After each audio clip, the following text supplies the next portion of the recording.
Esma i Sila odlaze u sobu i Esma govori da Alije nekada izgovara nasumično reči, tako da je sigurno zato nazvala Hasret. Sila ne želi ništa da kaže majci šta zna. Ona pokušava da izvuče iz nje neku informaciju koja bi joj poslužila, ali još uvijek ne uspeva. Esma govori da je sama došla ovdje i da se brine o Alije, koja je jako bolesna. Sila govori da je ponudila svojoj majci dom i sve što je potrebno, ali zašto se ona odlučila na ovo? Esma govori da i ona ima svoj život i da ne može uvijek biti pod Silinom zaštitom, te da je odlučila da živi ovako. S druge strane, Džihan i Ertugrul pričaju o automobilu ispred kapije. Džihan govori Ertugrulu da je od Čemila čuo da je Hasret bila u zatvoru i da ima lošu prošlost. Ertugrul sve objašnjava govoreći da je ta žena lažno optužena, ali da nije krila svoju prošlost. Također dodaje da se njena i Hančarina duša poznaju i da obe pričaju jedna o drugoj na lep način. Džihan predlaže Ertugrulu da popriča sa Hasret, jer joj je dužan život zato što je spasila Hančer i njihovog sina, te da vidi da li želi da se leči kod najboljeg kardiologa u Istanbulu, ali da Džihan sve plati. Obojica su čuli da Esma ima tešku bolest srca, a Džihan odlučuje da joj pomogne, ne znajući ko je ona zapravo. Sila odlazi kući baš u trenutku kada Ertugrul ulazi u svoje dvorište, a Džihan odlazi sa automobilom. Po dolasku u firmu, Džihan slučajno zakači jednog od zaposlenih i ispadaju mu papiri na pod. Nakon što ih pokupi sa poda, on vidi papir gdje je Metinov iznos od 10 miliona lira. On odlučuje da ode u sobu gdje su kamere i ostaje sam unutra kako bi video šta se desilo na taj datum. Prolazi neko vreme i Džihan primeti da Sefer, čovjek koji je jednom pričao sa Firotom u posjeti, nosi torbu sa novcem i to su sve kamere zabeležile. Džihan se pita zašto ga je brat izdao i sada je siguran u sve tvrdnje protiv Metina. Hančer priča sa sinem u sobi o tome šta se desilo na doručku. Naime, Mukader je odlučan da zaposli dadilju za Efehana jer vidi da Hančer nije pored svog deteta koliko treba. Sinem pokušava da uteši Hančer time što Džihan sigurno neće dozvoliti Mukader da to učini. U dnevnom boravku Mukader priča sa Mine o pletenju. Međutim, ona se umara u jednom trenutku, govoreći Mine da će nastaviti kada popije lek za glavu. Mine predloži Mukader da joj donese lek koji njena majka Sinem pije, te odlazi u sobu. Međutim, po izlasku iz sobe, Mine sretne Gulsum, govoreći joj da nosi Mukader lek za glavu. Gulsum uzima taj lek i vidi šta Sinem zapravo pije. Gulsum daje Mine drugi lek da odnese Mukader, a ona već smišlja plan kako će ovo reći Metinu. Džihan zove Beren da dođe u njegovu kancelariju, kako bi joj pokazao šta je pronašao na snimcima kamere. Beren govori da je ovo odličan korak i sve se poklapa sa tim. Međutim, Džihanovo raspoloženje se menja i on želi da se odmah osveti bratu, ali prvo mora da nađe razlog zašto je to uradio. Beren govori Džihanu da se smiri, ali također mu saopštava da je ona malo više istraživala Sefera i da je on baš ovog datuma prodao kuću i napustio posao.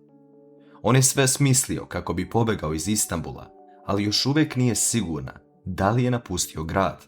Beren kreće kući, a Džihan joj tada govori da će od sada raditi u kancelariji firme, jer želi da bude tu pored njega kako bi ovo rešili. Beren prihvata ovo što je Džihan predložio, te kreće po svoje stvari.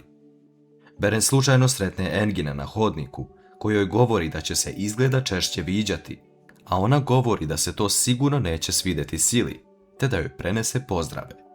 Džihan se vraća umoran kući, a Mukader mu prilazi, govoreći da želi da zaposli dadilju za Efehana. Džihan govori da je umoran i da će sutra razgovarati o tome. Džihan potom odlazi u njegovu i Hančarinu sobu, kako bi video svoju ženu i dete, i tamo zatiče Hančer, koja je neraspoložena. On joj govori da zna zašto je ljuta, ali da mora shvatiti da je to možda i bolje za nju, jer će imati više vremena da se posveti svojim obavezama. Džihan dodaje da niko ne može zameniti majčinsku ljubav.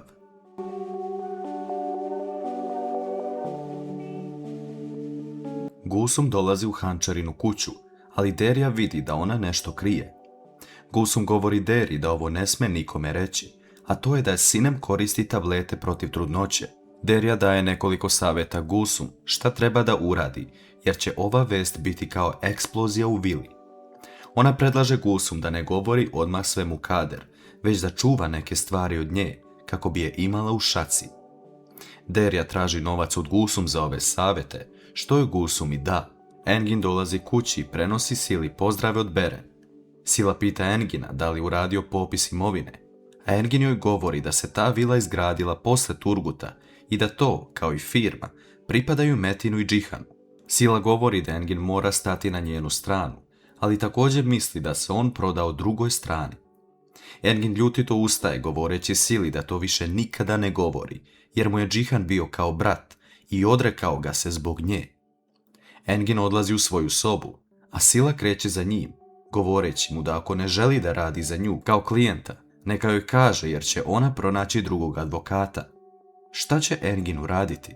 Sutradan ujutru, Džihan i Hančar odlaze u dnevni boravak da doručkuju, a tamo ih dočekuje cela porodica.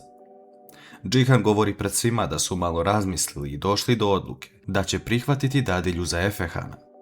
Mukader obraduje ova vest, a Metin pita zašto će detetu dadilja kada pored sebe ima majku. Džihan gleda u svoj tanjir govoreći da će biti onako kako je njegova majka odlučila. S druge strane, dok Engin odlazi u Bereninu kancelariju, govoreći joj da napravi popis stvari iz vile porodice Deviloglu, Sila zove Esmu kako bi se danas našle. Razlog ovoga je što je Esma poklonila Sili narukvicu kada je krenula kući, koja je ista kao kod Efehana. Esma govori da danas ne može jer je Ali u teškom stanju i da će je pozvati drugi put. Sila tada odlučuje da ode u vilu Deviloglu kako bi ispitala neke stvari. Ona pokuca na vrata vile, a tamo je dočekuje Gulsum, koja pita Mukader da li Sila može da uđe. Mukader se iznenadi zašto ona došla, te govori da može. Sila odlazi kod Mukader pitajući je da li je zaista mislila ono što je rekla na Mevludu. Mukader govori da ona uvek stoji iza svojih reči, a Sila govori da će razmisliti.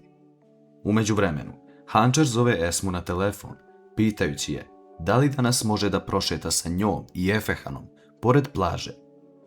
Esma govori isto kao što i Sili, ali to čuje Ertugrul, koji dozvoljava Esmi da izađe. Hančar kreće sa Efehanom u šetnju, ali pre toga odlazi u dnevni boravak i vidi Silu i Mukader. Mukader pita Hančar gde je pošla, a ona govori da odlazi da se nađe sa Hasret. Sili kroz glavu prolazi ime Hasret, jer je tako Alije nazvala Esmu, te počne da sumnja na Hančar. Sila nakon toga pita Mukader ko je ta žena po imenu Hasret, ali Mukader joj odgovara da će to tek saznati ako uđe u porodicu. Sila ustaje sa osmehom i poželi prijatan dan Mukader, te odlazi. Mukader tada govori Gulsum da joj donese lekove za glavu, a Gulsum koristi ovu priliku da pokaže Mukader tablete protiv trudnoće. Mukader je pita gde je ovo pronašla, a Gulsum govori da će ta informacija da je košta. Gulsum traži da dobije posao dadilje Efehanu, ali da li će Mukader pristati na to i da li će Gulsum reći istinu? Hančar odlazi sa Efehanom pored plaže, a iza nje je Sila koja je prati u stopu. Nakon nekog vremena, Esma se pojavljuje, a ovaj prizor šokira Silu. Ona pokušava da čuje što oni pričaju, ali ne uspeva. Kako će Sila reagovati sada kada zna da je Esmina prijateljica zapravo Hančar? Esma se mnogo obraduje Efehanu, a Hančar tada krenu suze niz oči. Esma pita Hančar šta se desilo i da li ima nekih problema u vili, dok Hančar govori da je Hasret toliko zavolela Efehana kao da mu je ona baka.